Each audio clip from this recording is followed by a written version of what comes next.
Because I shrunk, my clothes slipped off. And now that I'm small, the Cheshire Cat and the rest of the world look enormous. Why did I shrink? Human beings don't just shrink. Not like that. Yes, they do, Alice.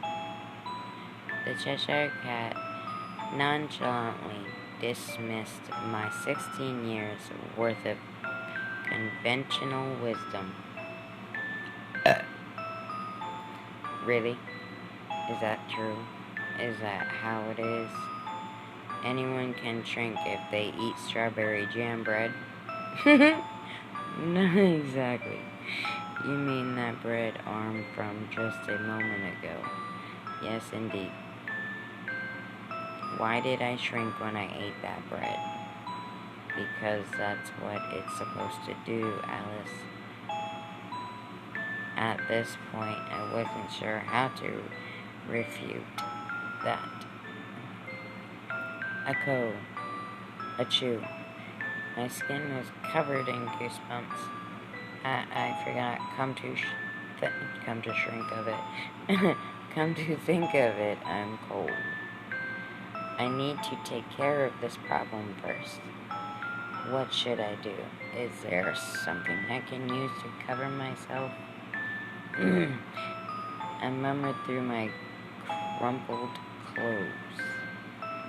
The scarf of my school uniform caught my eyes. It seemed like the perfect size. I glanced back at the Cheshire Cat, who was still turned around like he was supposed to be. I quickly moved to remove the scarf from my school uniform and wrapped it around myself. In my current condition, the scarf was about the size of a larger than average bath towel. I suppose this will have to do for now. I took a deep sigh to steady my nerves and surveyed my surroundings. The ceiling was absolutely high, like a church cathedral. Everything around me was too big to fit in my field of vision. I wish it weren't true, but unfortunately it seems I really have shrunk. Why does this have to happen to me? A long, exaggerated sigh left my lips. The hallway is stretched out. I found a rabbit person. A strange person forced me to eat part of its severed arm made of bread and shrank. And on top of all of that, I'm also completely naked. At that moment, I quickly glanced up at my mysterious person in front of me.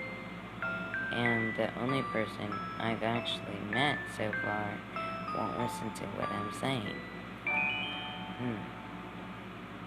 Wait a second. All this weirdness started happening after I met this person. He might be the mastermind behind all of this. I was suddenly overcome with dread. Forcing me to eat that bread and shrinking me. What is he trying to do? Nothing good can come of this. Not if I'm with him. I need to run away. Quietly, I turned around. Where are you going, Alice? I almost screamed, but managed to catch myself. Despite facing the opposite direction, he was still very perceptive.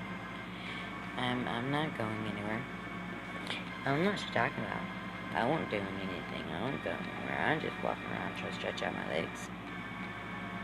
Can I turn around now? No, not yet. Is that so?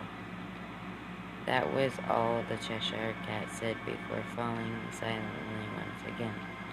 It seems he's really going to honor my request to look away until I say otherwise. He's surprisingly obedient. No, I can't let him fool me. I started to distance myself from the Cheshire Cat, taking care to hide the sound of my footsteps. I couldn't walk too fast because the scarf felt like it would slip off. "Where are you going, Alice?" Though he was still facing away from me, the Cheshire Cat repeated his previous question.